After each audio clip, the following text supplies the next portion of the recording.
बहुत समय पहले की बात है जब समुद्र किनारे बसे एक नगर ताम्रलिप्ति पर राजा चंद्रसेन का राज हुआ करता था। राजा से मिलने के लिए हजारों लोग उत्सुक रहते थे। उन्हीं में से एक था नवयुवक सत्वशील। सत्वशील को काम की तलाश थी, इसलिए वो हर दिन राजा चंद्रसेन से मिलने के लिए उनके राजमहल पहुंच जाता। अफसोस, उसे हर बार दरबारी भगा देते थे।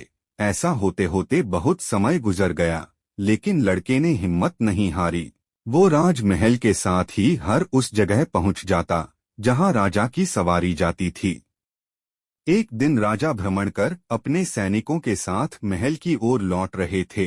कड़ी धूप होने के कारण राजा को काफी तेज प्यास लगी। सैनिक इधर उधर पानी ढूंढने लगते हैं, लेकिन कोई भी कामयाब नहीं होता है। तभी राजा अपने मार्ग पर खड़े सत्वशील को देखते हैं। नवयुवक को देख राजा पूछते हैं, क्या तुम्हारे पास पानी है? सत्वशील तुरंत राजा को पानी पिलाता है और साथ ही मीठे फल भी खिलाता है। राजा उससे काफी प्रसन्न होते हैं और कहते हैं, मैं तुम्हें कुछ भेंट देना चाहता हूँ, बताओ तुम्हें क्या चाहिए। भूपति चंद्रसेन के सवाल पूछते ही झट से सत्वशील कहता है कि महाराज, मैं लंबे समय से काम की तलाश कर रहा हूँ। अगर आप मुझे कुछ काम दे दें तो आपकी बहुत कृपा होगी। इतना सुनते ही राजा तुरंत उसे अपने दरबार में नौकरी दे देते हैं और कहते हैं कि उसके द्वारा पिलाए गए पानी का उपकार वो जीवन भर याद रखेंगे। वक्त बीतता गया और अपनी प्रतिभा की वजह से नवयुवक राजा का बहुत करीबी बन गया। एक दिन भूपति चंद्रसेन सत्वशील से कहते हैं, हमारे नगर ताम्रलिप्ति में बेरोजगारी काफी बढ़ गई है, इसके लिए हमें कुछ करना चाहिए। इतना सुनते ही नवयुवक कहता है, आप हुक्म कीजिए महाराज। राजा कहते हैं, हमारे पास एक टापू है जो काफी हरा भरा है। अगर वहाँ कुछ खोज की जाए तो काम के कुछ अवसर मिल सकते हैं। इतना सुनते ही सत्वशील जी महाराज कहकर टापू के लिए रवाना हो गया।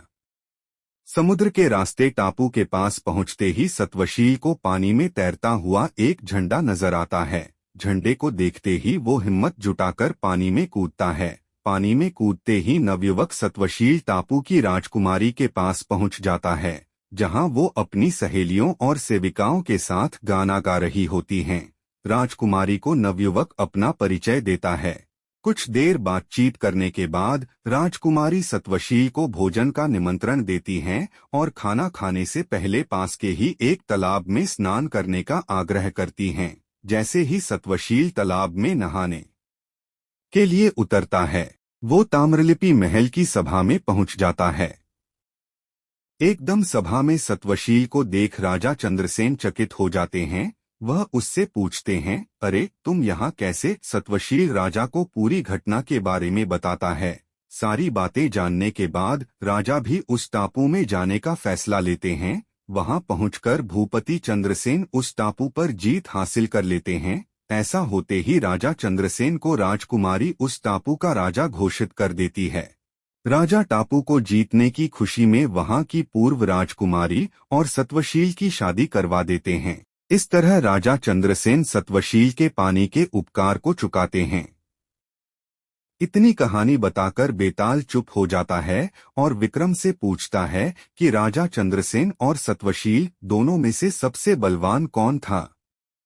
सवाल सुनते ही विक्रम बोल पड़ता है, सत्वशील ज्यादा शक्तिशाली था। बेताल पूछता है, कैसे? तब विक्रम बताता है कि सत्वशील बिना कुछ सोचे समझे ही टापू के पास झंडा देखकर पानी में कूद जाता है। वहां कूदने पर उसे किसी भी तरह का खतरा हो सकता था, जबकि राजा को पता था कि वहां पानी में कोई खतरा नहीं है। सवाल का जवाब मिलते ही बेताल राजा विक्रम के कंधे से उड़कर वापस घने जंगल में किसी पेड़ पर जाकर बैठ जाता है। कहानी से सीख, हिम्मत कभी नहीं हारनी चाहिए और कर्म लगातार करते रहना चाहिए।